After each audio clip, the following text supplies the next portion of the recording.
सियासत कौन करता है, मोहब्बत कौन करता है, सियासत कौन करता है, हमें मालूम है हमारी हिफाजत कौन करता है। और हमी ने लाज रखी है मादरे वतन की, वरना टुकड़ों पे तो सभी पलते हैं, बगावत कौन करता है। आज का ये जो स्टेज डॉक्टर ज्योति ताई के लिए या कांग्रेस पार्टी के लिए नहीं, बल्कि गोपीनाथ कॉलोनी के रहवासियों के लिए रखा गया है।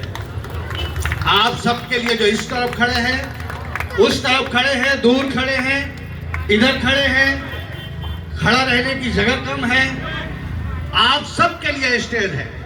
तो जोश आप सबको होनी चाहिए। या आपके लिए ये प्रोग्राम रखा गया है, वो इसके लिए रखा गया है कि न समझोगे तो मिट जाओगे धरा की बात को, कि तुम्हारी दास्तां भी नहीं होगी दास्तां में। मेरे ख्याल से जिस खुसूसी मेहमान का इंतजार हो रहा था, कन्हैया कुमार साहब का, वो आ गए हैं। आप सुनिएगा उनको सिर्फ पूरे भारत के लोग नहीं, पूरी दुनिया के लोग सुनते हैं। कन्हैया कुमार साहब को पूरे दुनिया के लोग सुनते हैं। जो उनकी भाषण होती है, तो ऐसी हस्ती आपके बीच आ रहे हैं जो सीधा मोदी और योगी को टक्कर देते हैं। और आपको ऐसे ही योद्धे की जरूरत है, क्योंकि आपका मुकाबला बी टीम से नहीं है, बीजेपी के बी टीम से नहीं है, डायरेक्ट बीजेपी और योगी और मोदी से है, अमित शाह से है।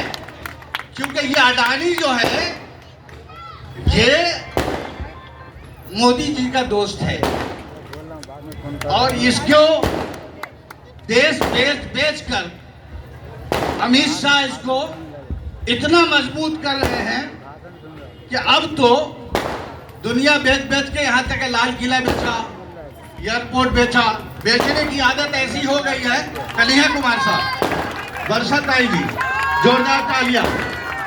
वर्षा ताई आगे बढ़ो, वर्षा ताई आगे बढ़ो, कन्हैया कुमार साहब आगे बढ़ो, ज्योति ताई साहब आगे बढ़ो। हमारे भी वर्षा ताई हमारे मेंबर ऑफ पार्लियामेंट, आप सबकी बहन ताई हरदली, आपके परिवार यहाँ आ गई है। मैं वर्षा ताई के लिए एक बात कहना चाहूंगा। इसको बैठ जाइए, बैठ जाइए।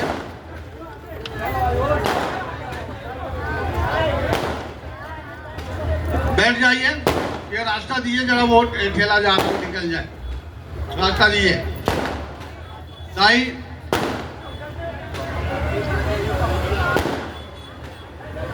तो मैं ये कह रहा था कि जिस सीट पे वर्षा ताई की उम्र गुजर गई धरावी में, हमने देखा है, आप लोग छोटे उम्र से देखा है ताई को। और जदोजहद, जो लड़ाई की बात हो रही थी जब से, कि हम लड़ रहे हैं, किस लिए लड़ रहे हैं, कि कितना दिनों से 50-60 साल हो गए झोपड़पट्टियों में, तंग गलियों में, तंग कमरों में जिंदगी गुजरी। औलाद पैदा हुए, बड़े हो गए, उनकी शादियां हो गई, उनके औलाद हो गए।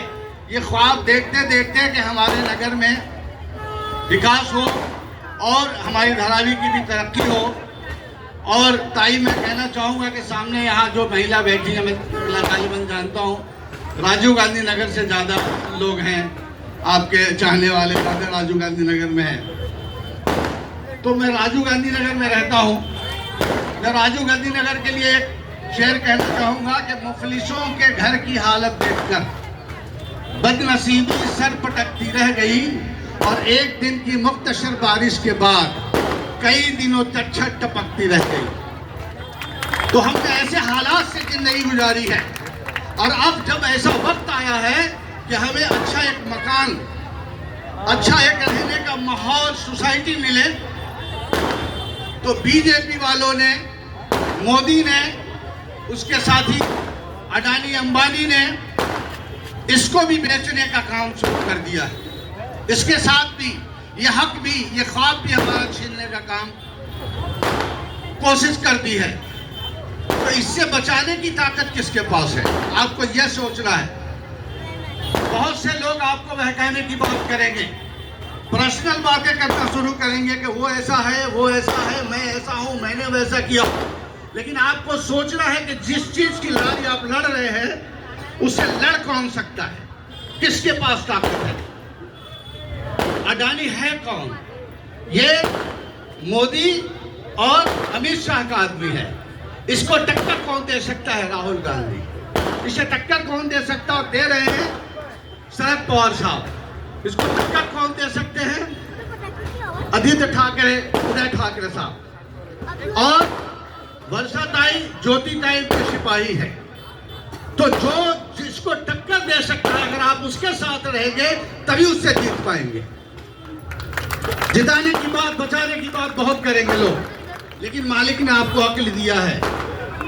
आप इससे समझिए कि इतने बड़ी ताकतों को जो सारे भारत को बेच के खा रहा है, वो आपके धरातल पे नजर बुनी रखा है। उससे कौन बचा सकता है? महाविकास आघाड़ी के योद्धा ही बचा सकते हैं। वर्षाताई बचा सकती है, ज्योतिताई बता सकती है। ये ताकत उनके पास है, कुदरत ने उनको ये ताकत दी है। आप इधर उधर भटकेंगे, बात कहने के लिए बहुत कुछ लोग आएंगे, अफवाहें भी उड़ाएंगे, एक दूसरे को बदनाम करने की कोशिश करेंगे, एक दूसरे को लड़ाने की कोशिश करेंगे। हमने कुछ बातें ऐसी सुनी है कि फला ने इतने पैसे ले लिए, चिला ने इतने पैसे ले लिए। इस तरह के आपस में लड़ाने की कोशिश करेंगे। वह इसके लिए कि असली मुद्दा से बात हट जाए। मुख्तसर बात यह कहना चाहता हूं मैं कि कांग्रेस और हाथ का पंजा ही आप और हमारी लड़ाई में हमारा साथ दे सकती है और विजय करा सकती है। उस विजय के लिए आपको 21 तारीख को हम 1 नंबर का बटन, हाथ छाप वाला बटन, पंजे निशानी वाली बटन, मैं ये कहना चाहूंगा कि गोपीनाथ कॉलोनी के असली रहवासी उस तरफ खड़े हैं। आप सबके लिए स्टेज है।